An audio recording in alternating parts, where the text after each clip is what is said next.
Donc, salut tout le monde, ici Patrick Tousignan pour découvrir les distilleries du Québec. Aujourd'hui, je suis avec Marco de la distillerie Norrois. Salut Marco. Salut, ça va bien? Oui, toi? Ça va super bien. Là, on est au mois de février. Il y en a plein qui font le mois sans alcool. Norrois nous ont sorti plein de beaux produits sans alcool. Fait qu'à matin, on va en parler un petit peu.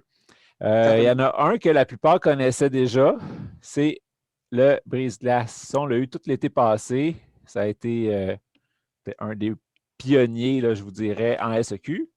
On va l'ouvrir tout de suite. Qui est sorti en fait ouais, en février dernier. On OK. est arrivé juste à temps pour le mois sans alcool, puis on s'était fait un petit peu dévaliser dans la SAQ. Quand c'est un nouveau produit, c'est toujours plus long pour l'approvisionnement.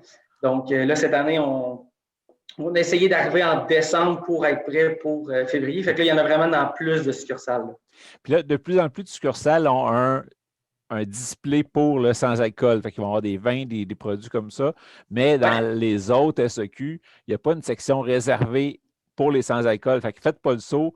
Informez-vous à vos conseillers, là, parce que oui, à travers les produits avec alcool, il y a des produits sans alcool. On peut faire le saut si on s'attend à un puis qu'on a l'autre.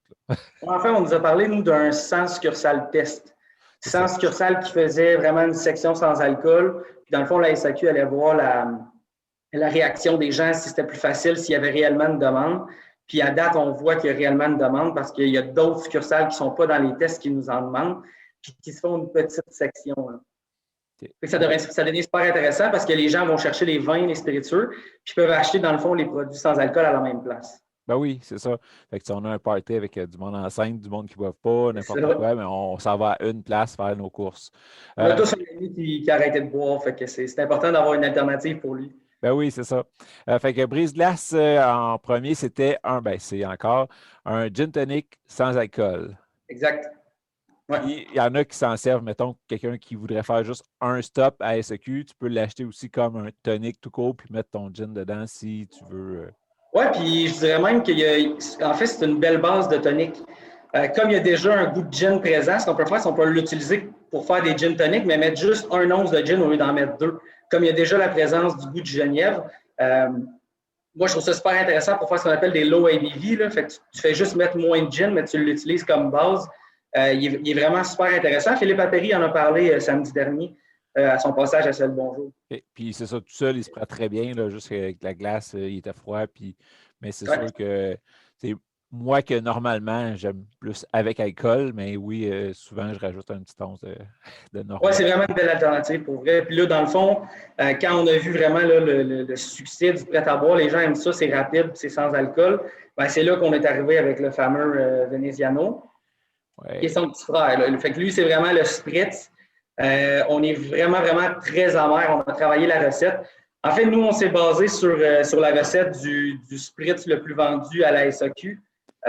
Souvent, je vois les commentaires, là, les gens pensent que sans alcool, c'est plus sucré. Euh, on est moins sucré de 5 grammes par canette que le spritz avec alcool le plus vendu. Fait que, théoriquement, on a sans alcool qu'on est moins sucré. C'est sûr qu'on est encore à 19 grammes de sucre par canette. C'est sûr qu'avec l'amertume, plus on baissait le sucre, plus c'était agressif en bouche. Il fallait le travailler pour que ça soit bon. OK. Puis j'en ai goûté quelques-uns, des spritz en canette, même des pas d'alcool. Puis moi, c'est celui qui s'est démarqué le plus là, dans les pas d'alcool. Fait que chapeau, bel job. Si? Et puis là, une première en SEQ, on avait vu un arriver un petit peu en épicerie avant, mais en SEQ, on a les deux spiritueux sans alcool. Donc, les Ouais. esprits. Si on commence avec le gin sans alcool, donc Esprit de London.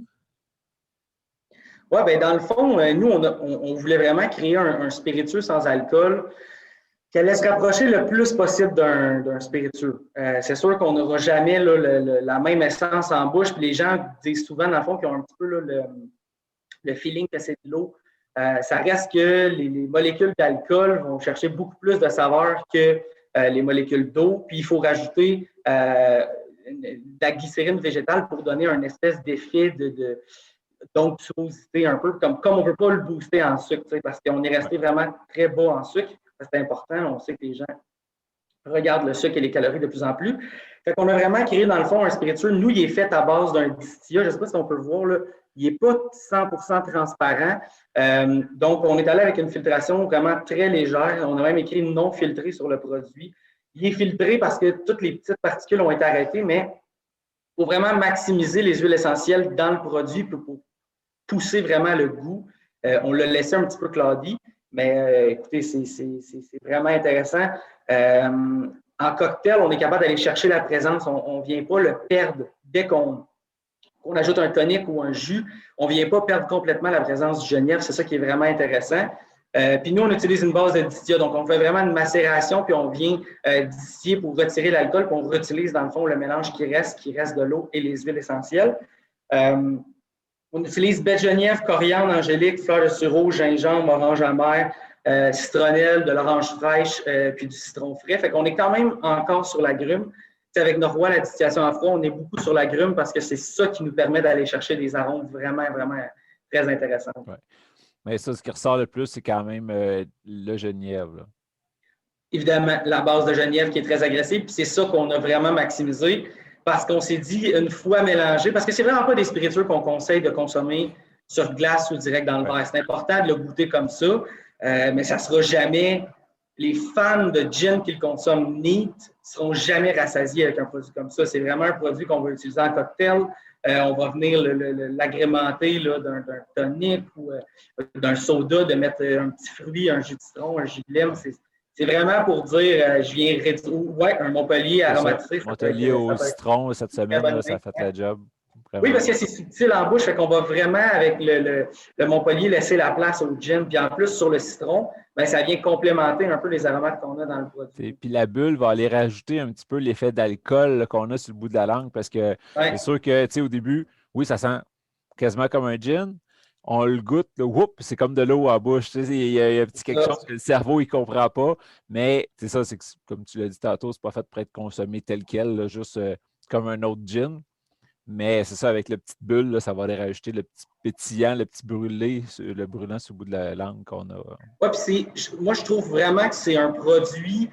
Quand les gens viennent le déguster ici à la distillerie, là, puis qu'on leur sert un verre, puis qu'ils le prennent d'un coup, je leur dis, OK, je vais vous en resservir parce que la façon de déguster, c'est tu prends une petite gorgée, le goût s'installe. La deuxième gorgée, tu viens vraiment chercher le genièvre. La troisième gorgée, tu vas venir chercher les autres aromates. C'est pas un produit qui a un immense impact en bouche sur le coup.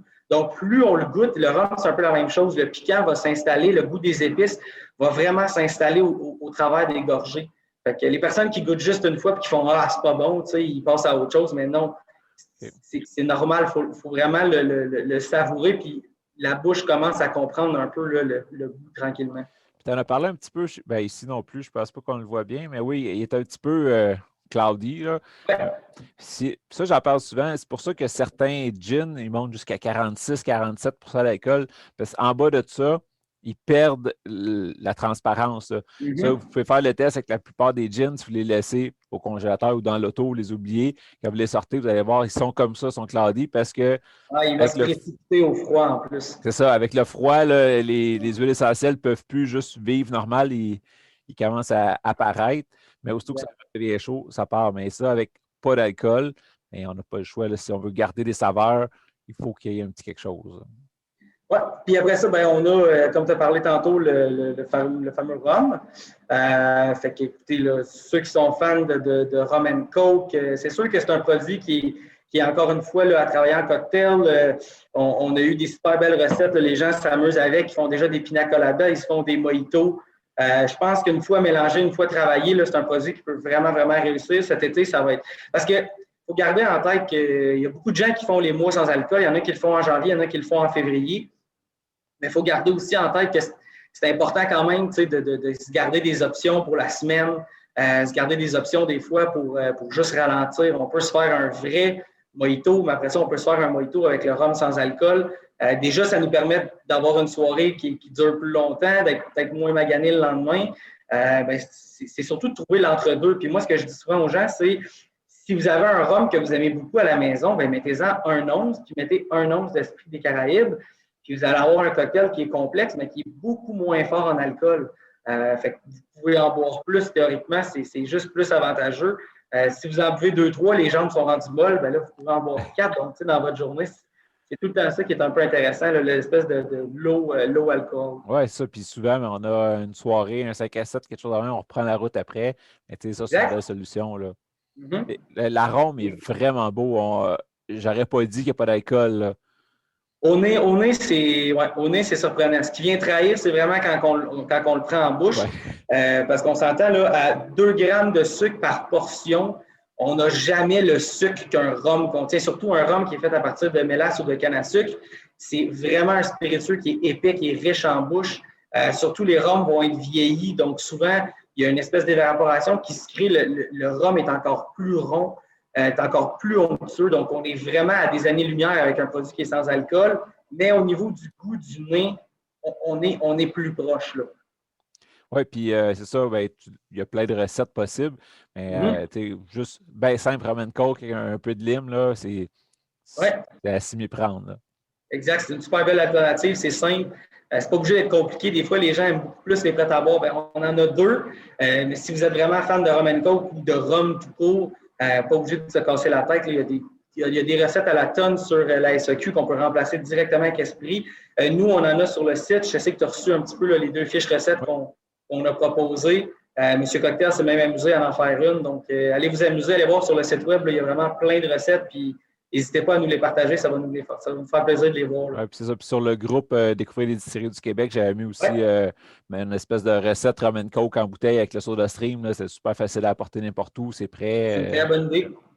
De plus en plus, les gens ont des soda stream à la maison. Là, fait qu'on peut vraiment s'amuser là, avec des sodas maison puis les aromatiser à notre façon.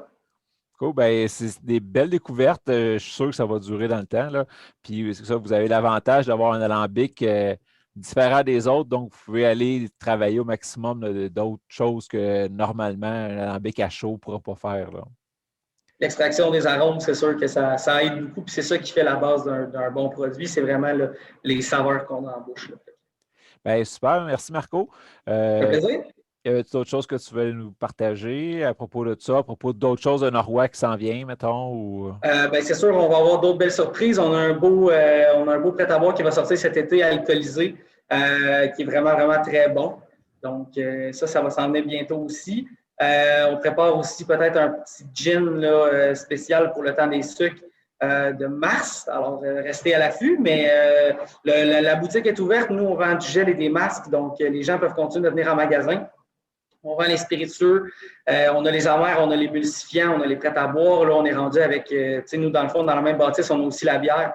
Donc, pour les gens qui viennent là, à Saint-Hyacinthe, là, c'est super intéressant. Vous pouvez acheter un peu de tout, autant des produits sans alcool qu'avec alcool.